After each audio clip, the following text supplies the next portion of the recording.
Bismillahirrahmanirrahim. Assalamualaikum warahmatullahi wabarakatuh. Apa kabar teman-temanku semuanya? Sehat-sehat ya? Baik, teman-teman semuanya, pada hari ini Ustazah akan menyampaikan materi daring bahasa Indonesia, yaitu menentukan isi teks bacaan, yaitu menentukan KU atau kalimat utama, KP kalimat pelengkap, IP ide pokok, dan IPE atau informasi penting dalam sebuah teks bacaan.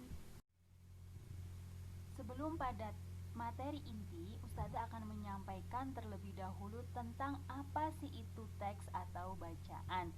Nah, teks atau bacaan terdiri atas beberapa paragraf. Sedangkan paragraf itu adalah seperangkat kalimat yang berkaitan erat satu sama lainnya. Kemudian, ciri paragraf diawali dengan alinea atau tulisan yang menjorok ke dalam.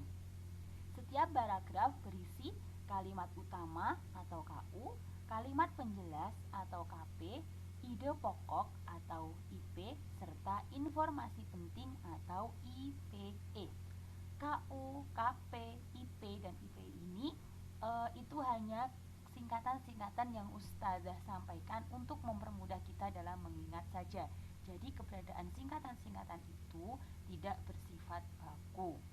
Kemudian, berdasarkan letak kalimat utamanya, paragraf dibedakan menjadi 3, yaitu yang pertama, paragraf deduktif adalah paragraf yang kalimat utamanya terletak di awal paragraf. Ingat ya, deduktif terletak di awal paragraf. Kemudian yang kedua, paragraf induktif, yaitu paragraf yang kalimat utamanya terletak di akhir paragraf.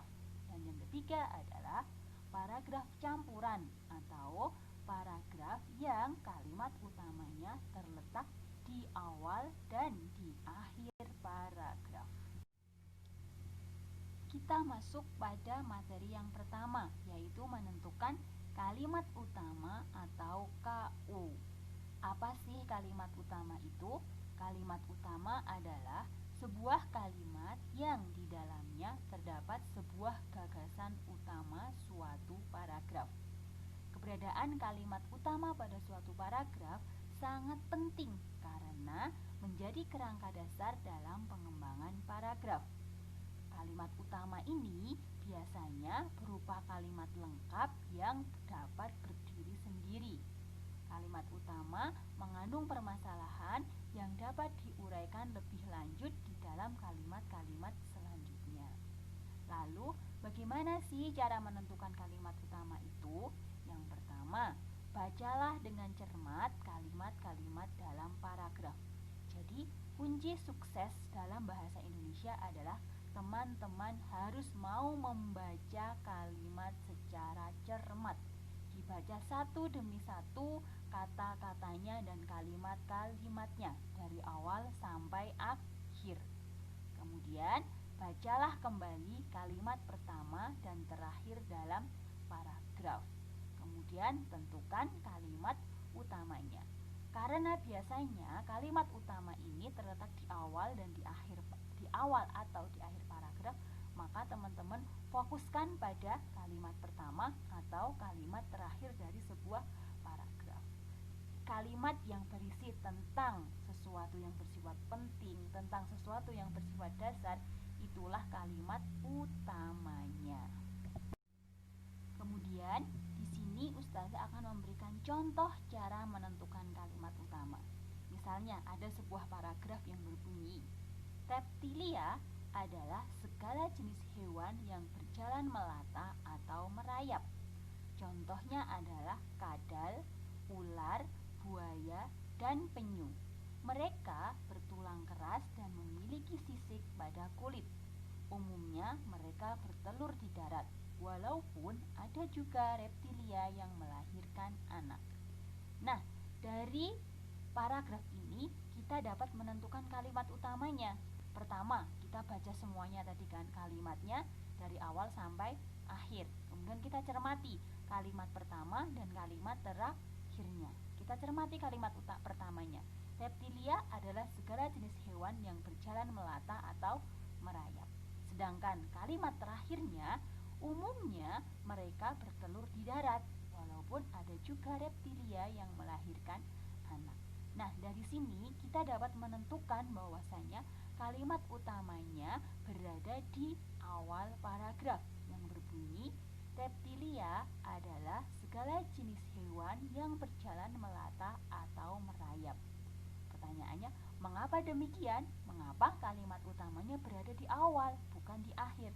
Karena kalimat tersebut, yaitu kalimat pertama tadi, berisi permasalahan utama, yaitu tentang reptilia. Yang kemudian kalimat itu diuraikan pada kalimat-kalimat berikutnya. Selain itu, kalimat pertama itu juga merupakan kalimat yang lengkap yang dapat berdiri sendiri. Maksudnya di sini kalimat lengkap yang dapat berdiri sendiri adalah jika kalimat itu ditulis sendirian, tidak diiringi dengan kalimat-kalimat selanjutnya, maka orang itu sudah langsung mengerti tentang isi dari kalimat tersebut. Berbeda dengan kalimat yang ketiga atau yang berbunyi, umumnya mereka bertelur di darat, walaupun ada juga reptilia yang melahirkan anak. Kalimat ini bukan merupakan kalimat lengkap yang dapat berdiri sendiri, karena ketika orang langsung menuju pada kalimat ketiga itu tanpa didahului membaca kalimat pertama dan kalimat ketiga, maka orang akan bingung, itu maksudnya apa? Umumnya, nyanya itu merujuk ke kemana? Nah, jadi karena itulah kalimat yang ketiga tidak bisa dijadikan sebagai kalimat utama, melainkan kalimat utamanya berada di kalimat yang pertama. Selanjutnya, masuk pada materi yang kedua, yaitu menentukan kalimat penjelas atau KP. Kalimat penjelas adalah kalimat-kalimat yang isinya merupakan penjelasan, uraian, atau berupa rincian-rincian detail tentang kalimat utama suatu paragraf. Ustazah ulangi, bahwasanya kalimat penjelas adalah kalimat-kalimat yang isinya merupakan penjelasan. Ingat ya, penjelasan, kemudian berupa uraian atau berupa rincian-rincian detail tentang kalimat utama dalam suatu paragraf. Nah, kalimat penjelas ini berfungsi untuk mengembangkan gagasan utama pada suatu paragraf. Jadi ada kalimat utama terus kemudian dijelaskan, dikembangkan. Nah, pengembangan itulah yang kemudian disebut sebagai kalimat penjelas. Nama lain dari kalimat penjelas itu adalah kalimat pendukung. Jadi nanti kalau misalnya teman-teman ada sebuah pertanyaan, manakah di bawah ini yang merupakan kalimat pendukung? Jangan bingung, karena kalimat pendukung itu sama dengan kalimat penjelas. Lalu, bagaimana cara menentukan kalimat penjelas dalam sebuah paragraf? Syarat utama dan pertama, yaitu membaca dengan cermat kalimat-kalimat dalam paragraf. Dibaca dengan teliti dari awal sampai akhir. Kemudian cermati kalimat utamanya atau tentukan kalimat utamanya. Yang ketiga, setelah ketemu kalimat utamanya, maka kita akan langsung dapat menentukan kalimat penjelas. Karena apa? Kalimat penjelas itu berada setelah kalimat utama. Jadi misalnya dalam sebuah paragraf kita temukan kalimat utamanya ada di kalimat yang pertama, berarti kalimat penjelasnya adalah kalimat yang kedua, ketiga, dan seterusnya. Jadi seperti itu teman-teman.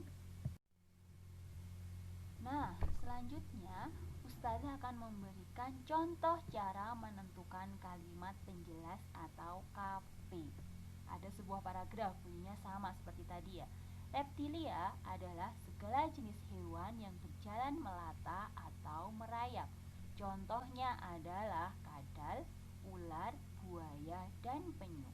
Mereka bertulang keras dan memiliki sisik pada kulit. Umumnya mereka bertelur di darat, walaupun ada juga reptilia yang melahirkan anak. Nah, dari sini kita sudah jelas tadi ya, kalimat utamanya adalah di kalimat yang pertama, yaitu reptilia adalah segala jenis hewan yang berjalan melata atau merayap. Nah, ketika kita sudah bisa menentukan kalimat utamanya, maka akan akan sangat gampang kita menemukan kalimat penjelasnya. Kalimat penjelas itu seperti yang sudah Ustazah jelaskan di awal tadi, akan selalu berada setelah kalimat utama. Yaitu yang pertama, apa kalimat penjelasnya? Contohnya adalah kadal, ular, buaya, dan penyu. Mereka bertulang keras dan memiliki sisik pada kulit. Umumnya mereka bertelur di darat, walaupun ada juga reptilia yang melahirkan anak. Jadi kalimat penjelasnya ada di kalimat kedua, ketiga, dan keempat. Mengapa demikian? Karena kalimat kedua, ketiga, dan keempat tersebut menjelaskan secara detail kalimat pertama. Berikutnya masuk pada materi yang ketiga, yaitu menentukan ide pokok atau IP. Apa sih IP itu? Nah, IP atau ide pokok adalah masalah utama yang dibahas dalam suatu paragraf. Atau bisa juga ide pokok adalah inti dari suatu paragraf. Nama lain dari ide pokok ada banyak sekali. Ada gagasan utama, gagasan pokok, pikiran utama, pikiran pokok, dan pokok pikiran. Jadi istilah-istilah ini semuanya sama artinya dengan ide pokok. Terus bagaimana sih cara menentukan ide pokok? Yang pertama, lagi-lagi ingat membaca dengan cermat semua kalimat dalam paragraf. Bahasa Indonesia syarat utama adalah mau membaca, dan membaca. Yang kedua, temukan kalimat utamanya. Karena apa? Bahwasanya IP atau ide pokok bisa sama persis dengan kalimat utama atau tidak sama persis tetapi diubah susunan katanya. Maksudnya apa? IP ini biasa melekat pada kalimat utama. Bisa persis sama dengan kalimat utama atau bisa juga diubah susunan katanya, atau bisa juga kita ringkas kalimat utama tersebut menjadi kalimat yang lebih singkat. Nanti contoh lebih jelasnya akan Ustazah jelaskan di slide berikutnya. Kemudian cara yang ketiga, jika IP tidak ditemukan pada kalimat utama, maka IP merupakan inti dari paragraf. Untuk itu kita harus mau membaca seluruh kalimat, kemudian mencari inti tentang paragraf tersebut. Kemudian disitulah ide pokok kita temukan. Nah, ini Ustazah akan memberikan contoh cara menentukan ide pokok. Misalnya ada sebuah paragraf yang berbunyi, Indonesia memiliki kekayaan alam yang sangat melimpah. Kekayaan alam tersebut terdiri dari kekayaan alam yang bersumber dari darat, laut, dan dari dalam perut bumi. Kekayaan alam yang bersumber dari darat misalnya hasil hutan. Sedangkan kekayaan alam yang bersumber dari laut misalnya ikan, rumput laut, dan mutiara. Sementara itu, kekayaan alam yang bersumber dari dalam perut bumi misalnya minyak bumi, emas, batu bara, gas alam, dan sebagainya. Nah, dari sini kita tahu bahwasanya kalimat utamanya berada di awal kalimat, yaitu Indonesia memiliki kekayaan alam yang sangat melimpah. Kemudian kalimat penjelasnya ada di kalimat kedua, kalimat ketiga, kalimat keempat, dan kalimat kelima.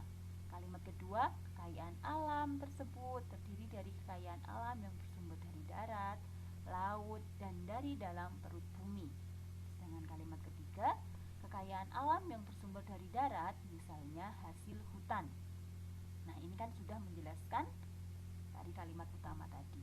Kemudian kalimat penjelas yang selanjutnya adalah berada di kalimat yang keempat, yaitu sedangkan kekayaan alam yang bersumber dari laut misalnya ikan, rumput laut, dan mutiara. Dan yang terakhir, sementara itu kekayaan alam yang bersumber dari dalam perut bumi misalnya minyak bumi, emas, batu bara, gas alam, dan sebagainya.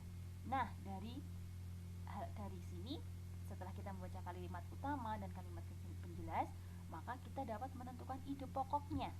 Ingat tadi ide pokok sering melekat pada kalimat utama. Bagaimana bunyi kalimat utama? Kalimat utama, Indonesia memiliki kekayaan alam yang sangat melimpah. Jadi ide pokoknya bisa sama persis dengan kalimat utamanya, yaitu Indonesia memiliki kekayaan alam yang melimpah atau kekayaan alam Indonesia sangat melimpah. Jadi kalimat ini hanya diubah susunan katanya tetapi masih mempunyai inti yang sama dengan kalimat utama tadi.